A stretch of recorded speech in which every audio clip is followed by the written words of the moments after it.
let's start from the repertory. Introduction of repertory. So what is the definition of repertory? Repertory is a systematically and logically arranged index to the homeopathic materia medica. Homeopathic materia medica के लिए repertory एक systematically and logically arranged index है which is full of information and collected from toxicology, drug proving and clinical experience. कहाँ से, जैसे जो भी materia medica में मेडिसिन लिखी हुई हैं वो ड्रग प्रूविंग के दौरान प्रूव की गई हैं and it is connecting link between the materia medica and disease. Repertory connecting link है materia medica और डिजीज़ के बीच में. तो रिपर्टरी वर्ड का जो मीनिंग होता है, रिपर्टरी वर्ड का मीनिंग क्या होता है? एक इन्वेंट्री, एक इंडेक्स, अरेंज इंडेक्स. ठीक है. रिपर्टरी का यूज़ कहाँ कहाँ किया जाता है? तो where to use repertory in chronic cases where the several remedies seems to cover the picture. Chronic case में क्या होता है, पेशेंट भूल जाता है अक्सर कर क्या क्या उसकी प्रॉब्लम है और बहुत सारी पैथी उसने यूज़ की हुई होती हैं. तो जो उसका केस है उसमें काफ़ी सारी जो मेडिसिन है उसमें ऐसा लगता है कि ये मेडिसिन भी कवर करेगी उसकी पिक्चर को और ये भी करेगी, तो उसमें कन्फ्यूजन होता है. तो ऐसे केसेस में रिपर्टरी को यूज़ किया जाता है. नेक्स्ट है मिसमैनेज केस. लाइक जैसे कि अभी बताया क्रॉनिक केस में है, तो क्रॉनिक केस में और भी पैथी यूज़ की हुई हैं, तो जो केस है वो बिगड़ जाता है, जो उसकी ट्रू पिक्चर है वो नहीं मिल पाता है, इसीलिए रिपर्टरी उसमें हेल्पफुल होती है. Case which do not show A clear picture. ऐसा केस जिसमें क्लियर पिक्चर नहीं दिखाई दे रहा है, यानी कि क्रॉनिक केस है और उसमें ये नहीं पता चल रहा है कि क्या इंडिकेशन है, मोस्ट सिमिलर मेडिसिन क्या है, तो ऐसे केसेस में रिपर्टरी हेल्पफुल होगी. And to differentiate between the seemingly indicated remedy. Seemingly indicated remedy means यानी कि एक जैसी लग रही है, अपेरेंटली सिमिलर है, not exactly similar, apparently similar medicine है, उनके बीच में डिफ्रेंशिएट करने के लिए रिपर्टरी हेल्पफुल होती है. And to work out the relationship of the remedy and the second prescription.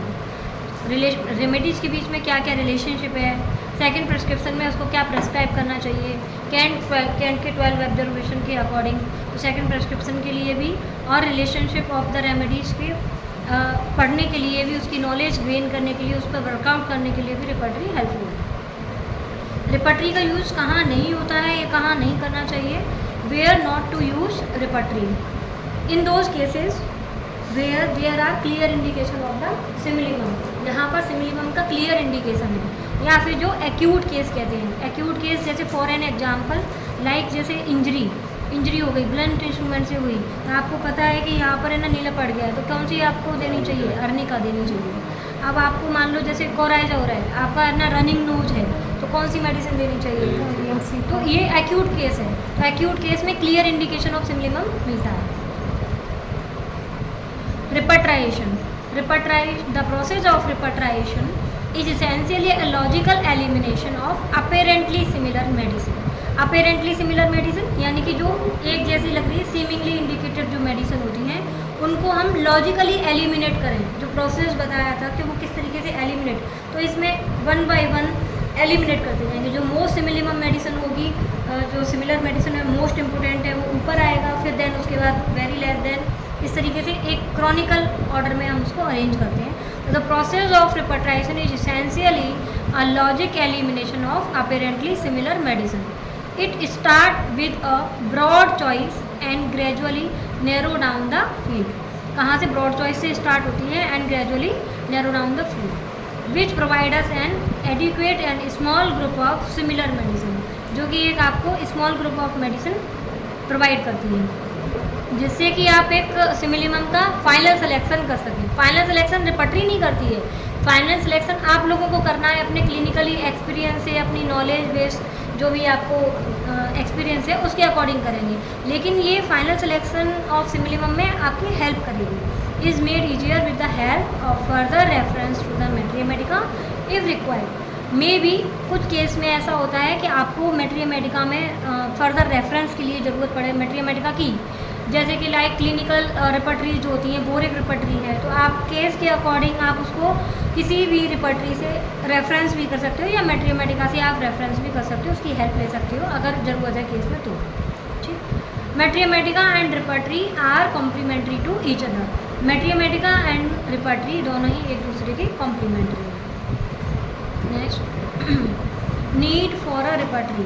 Repertory की नीड क्यों पड़ी, क्या ज़रूरत है रिपर्टरी की, हम क्यों पढ़ते हैं repertory? Any idea? Like if there any many medicines to differentiate which will be the first choice of remedy and everything. Okay, yes Manikant. Suraj, okay. Ma'am काफ़ी सारी मेडिसिन है, तो डिफ्रेंशिएट करने के लिए एक पर्टिकुलर मेडिसिन में कि हाँ ये सिम्टम है, तो जैसे मेडिसिन चॉइस करने के लिए। जब हनीमैन ने 1805 में फ्रेगमेंटा डी विरिविस मेडिकामेंटोरम क्वांटिवे साइलेंस बॉटरो ऑब्जर्वेटिस लिखी थी, उसके अंदर 27 मेडिसिन थी। तो जब 1805 से आज क्या चल रहा है 2023, तब से लेकर के अभी तक डे बाई डे मेडिसिन बनती जा रही है, अपडेट होती जा रही है, ठीक है, ड्रग होती जा रही है ड्रग। तो आज अगर हम बात करेंगे तो 5000 प्लस मेडिसिन है। तो अब इतनी सारी मेडिसिन को रिकॉल कर पाना बिगनर्स के लिए वेरी डिफ़िकल्ट टास्क होता है। कन्फ्यूजन बुक में होता है जो स्पेसिफिकली अपेरेंटली सिमिलर मेडिसिन है, जब लगता है कि सिमिंगली इंडिकेटेड मेडिसिन ये भी हो सकती है, इस केस में ये भी हो सकती है, तो उस केस में आपकी रिपर्टरी हेल्प करती है। तो homeopathic medicine are prescribed on the basis of law of similar. Law of similar पर पूरी होम्योपैथी बेस्ड होती है। It means like cures like, यानी कि आपको जो मोस्ट सिमिलर मेडिसिन है वो आपको प्रेस्क्राइब करनी है। A physician with knowledge and experience establish a similarity between the natural disease and the artificial disease। एक फिजिशियन अपनी नॉलेज और एक्सपीरियंस के बेस पर नेचुरल डिसीज और आर्टिफिशियल डिसीज के बीच में एक सिमिलरिटी एस्टेब्लिश करता है, जो कि हेल्प करता है फिर आपको मोस्ट सिमिलर को फाइंड आउट करने में। अब जैसे इस डायग्राम में देखेंगे तो इस डायग्राम में भी देखिए आप, ये है रिपर्टराइजेशन, ब्रॉड चॉइस, यानी कि यहाँ से broad choice and gradually narrow down the field. तो ये ट्राइंगल जो रहेगा वो ट्राइंगल का बेस रहेगा वो अपर साइड रहेगा इसका, एंड ये लोअर साइड रहेगा, ठीक है। लॉ ऑफ सिमिलर को यूज़ करके homeopathic artificial disease and natural disease में एक होम्योपैथ इनमें एक सिमिलरिटी एस्टेब्लिश करना होगा, ठीक है। तो पर्सनल की जो होगी नेचुरल डिसीज, मेडिसिन सिम्टम्स और उनकी आर्टिफिशियल डिसीज, इन दोनों के बीच में सिमिलरिटी एस्टेब्लिश करके मोस्ट सिमिलम आप प्रेस्क्राइब कर सकते हैं। Clear? The homeopathic medica is ever enlarging, day by day वो बढ़ती जा रही है, and the number of medicine as well as clinical experience are increasing day by day, और नंबर ऑफ मेडिसिन भी बढ़ती जा रही है, इतनी सारी मेट्रिया मेडिका भी हो गई हैं। तो hence to accommodate all these growing information a repertory is needed, इस वजह से रिपर्टरी की ज़रूरत पड़ी। One can clearly understand how vast are materia medica are developing and why is repertory required from the table mentioned below। जैसे कि इस table में दिया गया है कि 1805 में 20 मेडिसिन थी ओनली फ्रेगमेंटेड डिविरिविस में, जो कि डॉक्टर हनीमैन की बुक है। 1921 में 1600 मेडिसिन थी, जिसमें से 1300 प्रूफ मेडिसिन थी, एंड 1955 में देन फिर टू नंबर ऑफ मेडिसिन 2000, उनमें से आपकी 1500 प्रूफ मेडिसिन थी, एंड इन 2001 में 4200 मेडिसिन थी, जिसमें से 2277 वेल नोन थी, एंड 2004 तक आते आते 4497 मेडिसिन हो गई। तो डे बाई डे आज 2023 की बात करें तो 5000 प्लस मेडिसिन है। These days approximately 5000 medicine are known to the profession and each medicine has a vast symptomatology. क्योंकि जब आप कोई भी मेडिसिन पढ़ते हो तो वो पॉलीप्लस रेमेडी में आपने मोस्टली पढ़ाई है कि ऑलमोस्ट सारे सिस्टम को कवर करके चलती है, ठीक। तो thus the repertory becomes an essential tool in finding out an indicated medicine. इसीलिए जो रिपर्टरी है वो एक एसेंशियल टूल है आपको इंडिकेटेड मेडिसिन को फाइंड आउट करने के लिए। अभी तक देखा कि आपने इंट्रोडक्शन रिपर्टरी होता क्या है, कहाँ कहाँ यूज़ करना है, कहाँ यूज़ नहीं करना है, नीड ऑफ रिपर्टरी क्यों हुई हमें। अब देखेंगे हम रिपर्टरी का कहाँ कहाँ हम यूज़ करते हैं। So uses of repertory, the first one is find out the similimum को फाइंड आउट करना है, क्योंकि पूरी होम्योपैथी में आप इसी को पढ़ेंगे, सिमिलिमम ही प्रेस्क्राइब करना होता है, क्योंकि लॉ ऑफ सिमिलर पर बेस्ड है, इसी प्रिंसिपल बेस्ड है homeopathy. And second one is as a reference book. Repertory को रेफरेंस बुक की तरह से हेल्प कर यूज़ कर सकते हैं। कैसे यूज़ कर सकते हैं? जैसे लाइक कंप्यूटर रेपर्टरी है तो एक ही प्लेटफॉर्म पर आपकी सारी रेपर्टरी अवेलेबल है, ऑर्गन एंड फिलोसफी आपकी अवेलेबल है, मैथमेटिका अवेलेबल है, तो आप वहाँ से भी उसको रेफरेंस बुक की तरह से आप यूज़ कर सकते हैं। It help the study of mathematica, mathematica की स्टडी में भी हेल्प कर सकती है। And comparative study of drug, वहाँ से आप किसी भी दो ड्रग के बीच में डिफ्रेंशिएट कर सकते हो जो कि आपको लग रहा है कि अपेरेंटली सिमिलर है, तो आप उन दोनों के बीच में भी, आप जैसे कैमोमिला और साइना है, आप दोनों को उनको डिफ्रेंशिएट करना पड़ रहा है, आपको उसमें कंपैरिजन देखना है कि बच्चे में अभी हम आपको कैमोमिला दें या फिर सीना दें, तो आप वहीं से उसमें डिफ्रेंशिएट उसमें कर लेंगे। जैसे कंप्यूटर रेपर्टरी का मैं एग्जांपल दे रही हूँ, आप मान लो सॉफ्टवेयर यूज़ कर रहे हैं रडार का, तो आप उसी रडार में आकर के आप कोई भी जो भी आपको मैथमेटिका चूज़ करनी है आप उसे चूज़ कीजिए, ठीक है, वहाँ से आप मेडिसिन देखिए। Has to find out a complete symptoms, complete symptoms को फाइंड आउट करने में भी ये हेल्प करता है। What are the components of complete symptoms? Location, sensation, location, sensation, modality and and concomitant. The knowledge of rubric, sub rubric help in formulating question, तो rubric और sub rubric की भी नॉलेज मिलती है जो कि एक क्वेश्चंस को फॉर्मुलेट करने में भी हेल्प करते हैं कि हम क्वेश्चंस उससे क्या क्या पूछें जिससे कि हम अपने रूब्रिक को बना सकें। हम पेशेंट से डाटा कलेक्ट कर रहे हैं, यानी कि हम उनसे सिम्टम्स ले रहे हैं, जो भी उसकी प्रेजेंटिंग कंप्लेन है, जो भी उसकी पास्ट कंप्लेन है, वो पूरा हम डाटा लिख रहे हैं हम उसका। अब हम उनको जो टोटलिटी ऑफ सिम्टम्स बनाएंगे वो हम रूब्रिक में कन्वर्ट करेंगे। रूब्रिक जब हम सिंथेसिस बनाएंगे तो वो रूब्रिक में कन्वर्ट करके तभी तो हम रेपर्टरी का यूज़ करेंगे। Helpful for selecting drug for a second prescription, second prescription के लिए भी ड्रग कौन सा सेलेक्ट किया जाए उसमें भी रेपर्टरी हेल्पफुल होती है।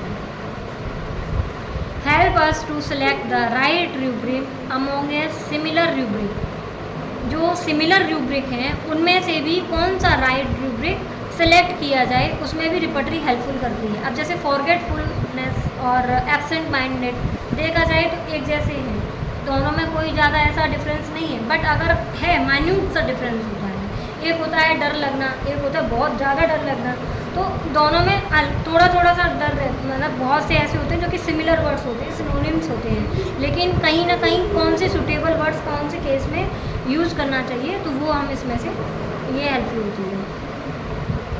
Help us to study of the homeopathy in relation to the modern pathology, ये आपको रेपर्टरी हेल्प करती है मॉडर्न पैथोलॉजी के रिलेशन में, होम्योपैथी की भी हम स्टडी यहाँ से हम कर सकते हैं।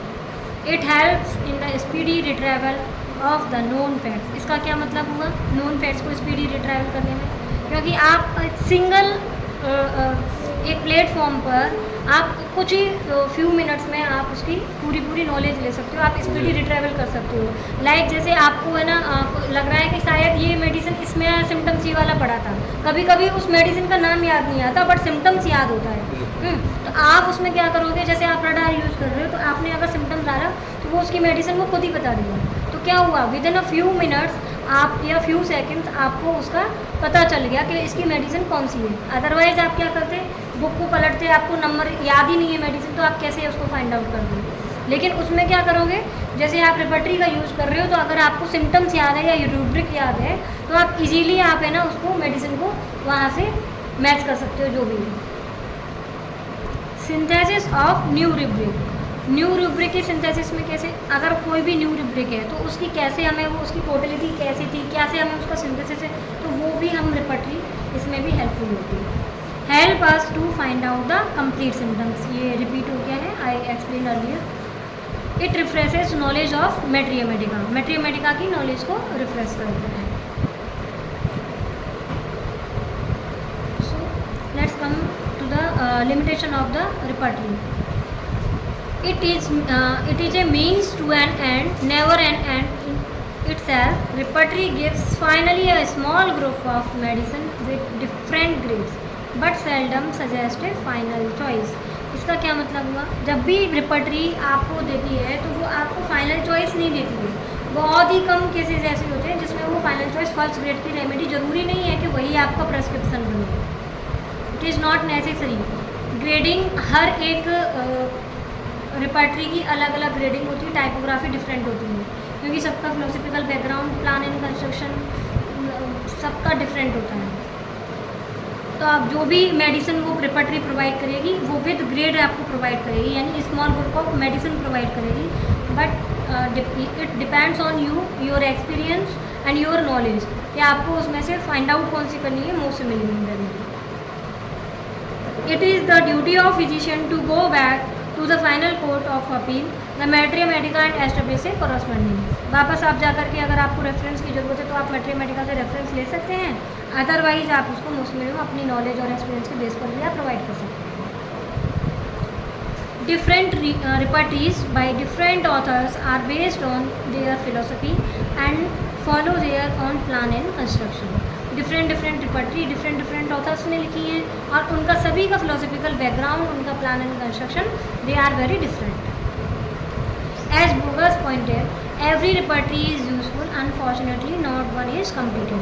बोगस ने क्या कहा था इसीलिए कि हर एक रिपर्टरी यूजफुल तो है, लेकिन कोई भी रिपर्टरी अभी तक कोई भी कंप्लीट नहीं है। हर एक रिपर्टरी के अंदर कुछ ना कुछ उसकी लिमिटेशंस हैं, कुछ ना कुछ उसकी प्रॉब्लम है, उसमें कुछ ना कुछ कमियां हैं, कुछ ना कुछ ड्रॉबैक्स आपको हर एक रिपर्टरी के अंदर मिलेंगे। जैसे कि हर एक पर्सन के अंदर पॉजिटिव पॉइंट और नेगेटिव पॉइंट दोनों ही होते हैं, ऐसे ही हर एक रिपर्टरी के अंदर पॉजिटिव और नेगेटिव पॉइंट दोनों ही होते हैं। There is many rubric which are not representable. ऐसे बहुत सारे रूब्रिक्स हैं जो कि बहुत अच्छी तरीके से वहाँ पर रिप्रेजेंट नहीं किए गए हैं। Repertory can not give guidance regarding potency, doses and repetition schedule. Repertory कभी भी गाइडेंस ये इस बारे में गाइडेंस प्रोवाइड नहीं करती कि आपको पोटेंसी कौन सी देनी है, या फिर उसमें आपको जो रिपीटिशन के लिए, फॉलोअप के लिए बुलाना है वो कब कितने दिनों बाद बुलाना है, वो आप अपनी नॉलेज के बेस पर बुलाओगे, कितने अकॉर्डिंग टू केस बुलाओगे, अकॉर्डिंग टू पर्सन बुलाओगे, ठीक है।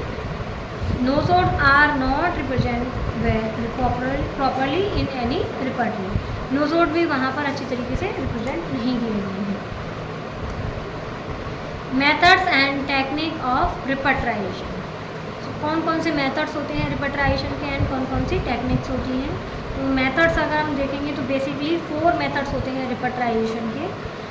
Method of repertorisation is a logically और prescribe practice of making use of suitable repertory in a given case to find out the most similar medicine efficiently with the accuracy. Efficient manner में और accuracy के साथ में वो करना बहुत ज़रूरी है। अब रिपर्टराइजेशन के मेथड की हमें क्या ज़रूरत पड़ी, क्योंकि इतनी सारी रिपर्टरी हैं, अब हर एक केस यूनिक होता है, तो हर एक केस के अकॉर्डिंगली आपको कौन सी रिपर्टरी कब यूज करनी है रिपर्टराइजेशन के लिए, इसीलिए इन मेथड्स को ज़रूरत पड़ी।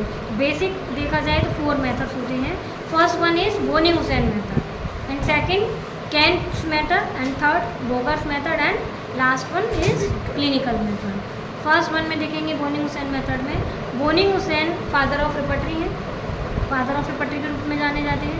बोनी-हुसैन ने ही अपनी जब रिपर्टरी पब्लिश की थी BTPB, बोनी-हुसैन थेरेपेटिक पॉकेट बुक, इसमें उन्होंने सबसे ज़्यादा कौन से सिम्टम्स को इम्पोर्टेंस दी थी और इसका क्या फिलोसफिकल बैकग्राउंड क्या है, क्या फिलोसफिकल बैकग्राउंड क्या है BTPB का, कल बताया था। BTPB कुछ टाइप की रिपर्टरी बताई थी जो based on the philosophical concept, particular to general, particular to general. इसका जो फिलोसफिकल बैकग्राउंड होता है वो फ्रॉम पार्टिकुलर टू जनरल रहता है। This method is applicable when the case is dominated by physical symptoms which can be arrange as a complete symptoms. Boenninghausen ने complete symptoms को सबसे ज़्यादा इम्पोर्टेंस दी थी, following the doctrine of grand generalisation. और doctrine of grand generalisation भी doctor Boenninghausen ने दिया था, जिसको हम डॉक्ट्राइन ऑफ एनालॉजी के नाम से भी जानते हैं। कैंट मेथड्स, कैंट ने किस टाइप के सिम्टम्स को इम्पोर्टेंस दी थी, जनरल्स। अब जनरल्स भी 2 टाइप के होते हैं, फिजिकल जनरल्स और मेंटल जनरल्स, और उनमें से भी कंपैरिजन किया जाए तो मेंटल जनरल्स को उन्होंने ज़्यादा सिम्टम दी थी। मेंटल जनरल्स में क्या क्या आ जाएंगे, will, understanding and memory. This method is followed where the case has more generals, mental and physical और आइदर वन, या तो मेंटल जनरल्स हो उसमें या फिजिकल जनरल्स हो या फिर या दोनों में से कोई भी हो, तब हम इस केस को तब हम कैंट मेथड यूज करेंगे। कैन मेथड्स को यूज़ करने का मतलब है कैन की रिपर्टरी को यूज़ करेंगे। बोनिंग हुसैन मेथड को यूज़ करने का मतलब है बोनिंग हुसैन की रिपर्टरी यूज़ करेंगे BTB में। एंड बोगस मेथड को यूज़ करेंगे देन BBCR हम यूज़ करेंगे। क्लिनिकल मेथड तो क्लिनिकल रिपर्टरीज के बेस्ड हो जाएंगी जो डिसीज बायस होती हैं इस बेस में। Boger's method this method applicable in those case which have pathological journals with the कंकोमिटेंट।